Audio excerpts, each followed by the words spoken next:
Welcome back to episode 4 of the Platinum ParodyLocke. Today I'm going to show you exactly why treating a glowing red bug like a check engine light is a fatal mistake. And how a single statistically improbable missed attack can instantly vaporize your most valued and favorite teammate. We suffer our most embarrassing casualty yet because I fell victim to the sunk cost fallacy. To reach our first gym badge, we have to survive the highly territorial wildlife of Route 203. Navigate a really short cave tunnel that feels less like an adventure and more like a mandatory windowless trust fall exercise. And try to recruit a teammate who thinks it knows how to lift heavy objects. It's time to get to work. After burying my beaver in the digital graveyard, I just wanted to power walk to Oreburgh City, find a hotel, and dissociate. But of course, in Sinnoh, you can't walk 5 feet without a literal child demanding a non-consensual performance review. The kid sent out a weak-looking cricket holding maracas. Like, what are you gonna do? Play some music for me? I sent out Luck, my coolest little robotic gremlin dog creature thing that I seem to care for the most. The plan was simple. Attack before the bug could start playing his maracas or whatever. Turn 1. I ordered an aggressive physical strike. Luck landed the hit, but the bug didn't flinch. It just smiled smarmily, started glowing red and shaking its maracas. This was it. He was using Bide. He was officially waiting it out and taking the pain for a passive-aggressive counter. He was just gonna sit there and absorb my kinetic energy. Turn 2, I panicked. The red glow was getting brighter. I ordered a second scratch to try and finish it off. And he missed. He comically tripped, made no physical contact, and failed to do any damage at all. A simple error. An unoptimized lunge. Meanwhile, the bug was pointing one of his maracas at Luck with a predatory grin. And holy crap. A giant red beam came shooting out of the maraca like a freaking Kamehameha from Dragon Ball Z. It completely obliterated Luck into tiny little robot pieces. He looked like he got dusted by Thanos. Like, are you freaking serious? I just lost the only creature that I cared about to a one-hit KO because I fell victim to the sunk cost fallacy. Look it up if you don't know what I'm talking about. I quickly sent out Lyra to feint that pesky cricket and win the battle. My heart was still broken though. Attacking the cricket with Luck felt like the best choice. I could have either switched in to a different Pokemon to take the hit from Bide or attempt to attack and feint the cricket.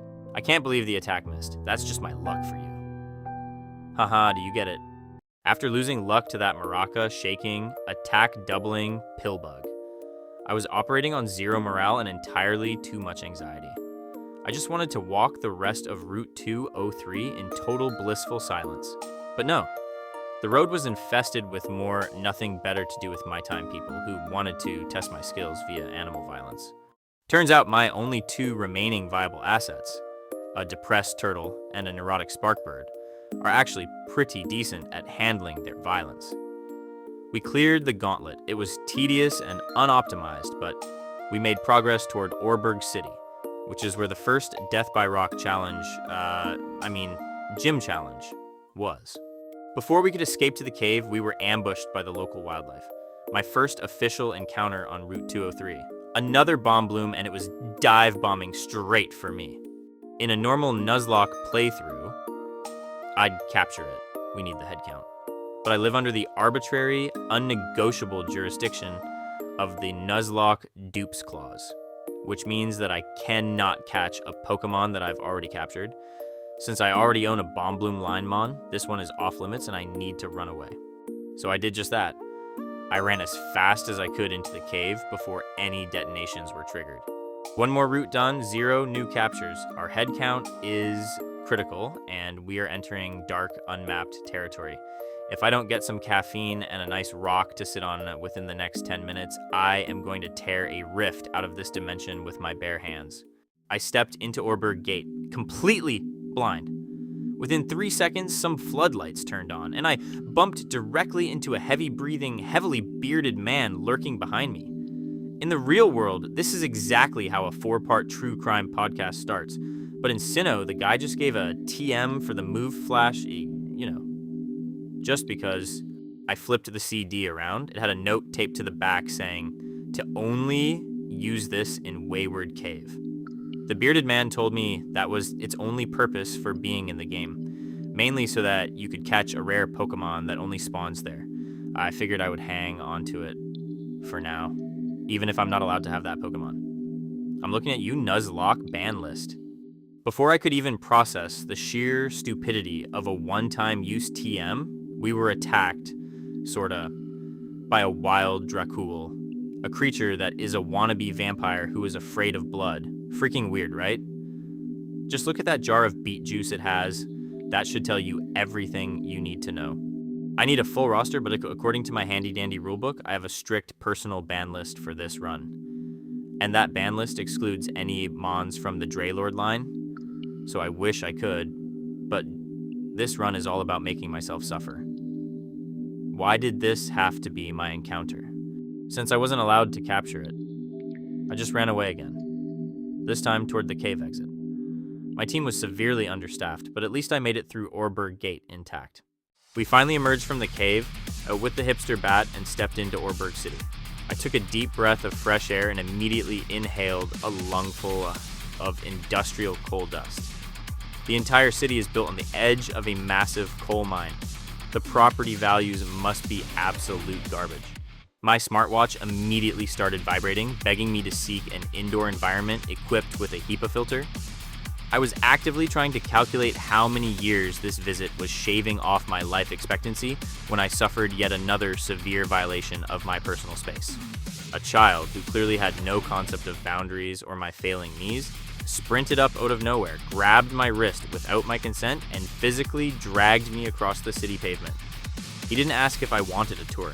He just abducted a grown man in broad daylight. He dragged me all the way to the local gym, only to reveal that the doors were chained shut. I asked him where the gym leader was. He pointed a tiny finger toward the coal mine in the back of town and cheerfully informed me that the leader was currently playing in the dirt at the end of the mine. I stared at this child. I looked at the locked door and I just stood there frustrated. I really don't want to go into these freaking mines. I just want an adult to talk to. Just one functional, standardized adult. I refused to go into the mine. My knees and my respiratory system could not handle it. Instead, I hiked north to Route 207. We were 2 members down on the roster, and if we didn't find some raw manpower soon, the gym leader was going to make a rock smash demo out of my face. My encounter on this route was a structural failure. It was a gargoyle toddler called Cobblecurl, a female of the species. She looked like she was carved out of cheap, deteriorating sandstone. She was entirely immobile, just perched on top of a rock tower. Further up the freaking hill, requiring more effort for me to get to her. I didn't even order an attack. I just walked over and placed a MCU ball on her head. There was no struggle. She just accepted her fate. To be honest, I think she was just happy to be relocated to an indoor environment. Also, I don't think she was able to move at all. Asset acquired. Processing new Pokemon. She looks pathetic and structurally unsound. I have named her Mina to give the illusion of a personality. Commencing onboarding. Mina.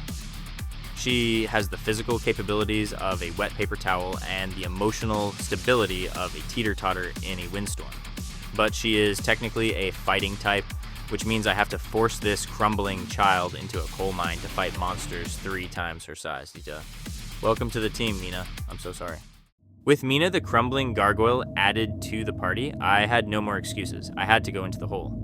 Oreburgh Mine is an active excavation site held up by rotting wood and a complete lack of federal safety oversight. I put on a paper mask and descended into the dust. About 10 feet in, there he was, posing, thinking he's on top of the world. This is a Bronite. But this wasn't just any rock. He was made out of pyrite, which is fool's gold for those of you who don't know. But even he doesn't know that. He just thinks he's all that in a bag of chips. I sent out my turtle, Atlas, to attack it with a type advantage. The Bronite collapsed and I threw an MCU ball at it. No, it didn't fight back anymore. I think it was just thinking of itself too much. The AI overlord immediately chimed in and named it Cronus. Great. Mina, the structurally unsound toddler, and Cronus the dude bro who is all fake. We were building a truly elite task force. We finally reached the bottom of the mine. And there he was, Rawrk, the gym leader. He looked like a wannabe fitness enthusiast that was holding a giant bone. Did he just eat raw meat directly off that bone? Oh God, I think. I think he did. He had his eyes fixated on this pebble on the ground. He saw me approaching and decided it was time for a live demonstration of his authority. He wound up his massive dinosaur-looking bone like he was about to split an atom. He brought it down with the fury of a god and gently tapped a pebble that was literally the size of a golf ball, a pebble I could have easily just stepped over. The pebble split in two. Rawrk adjusted his glasses, completely satisfied with his own manufactured efficiency. He looked at me, told me to schedule an appointment with his secretary at the gym, and strutted off into the darkness. He put so much effort into that swing and only cracked a pebble. That doesn't instill much confidence in him. Rawrk specializes in rock types. That meant Mina, the structurally unsound gargoyle, and Cronus, the dude bro, were my only viable assets besides Atlas for this upcoming battle. I'm not sure what the AI overlord will choose for me, and I can only use 2 Pokemon. It was time to grind. I spent the next 4 hours running in circles in the coal dust, fighting endless waves of other wild Bronites and Dracools. Grinding in a Nuzlocke is exactly like managing an investment portfolio. You put in agonizingly tiny amounts of effort for hours and hours, watching the numbers tick up at an absolutely glacial pace. You receive constant, annoying charge alerts in the form of wild encounters, and you just sit there dissociating, praying that the final payout is enough to survive retirement. Or in this case, a smug fitness guru with a giant bone. My lungs were full of dust, and I was officially questioning my life choices. I have Atlas, Mina, Cronus, and Lyra trained up for the first gym next episode. But before we clock out for the day, I need you to go to the comments down below. Tell me right now, who do you think the AI overlord is going to pick for my team? And do you think anyone will get permanently deleted by Rawrk's Dizzysaur? My money is firmly on the bird imploding on turn 1. Leave your bets in the comments and hit that subscribe button so you don't miss the boss fight. The suffering is only going to get worse from here. I'll see you guys in next time.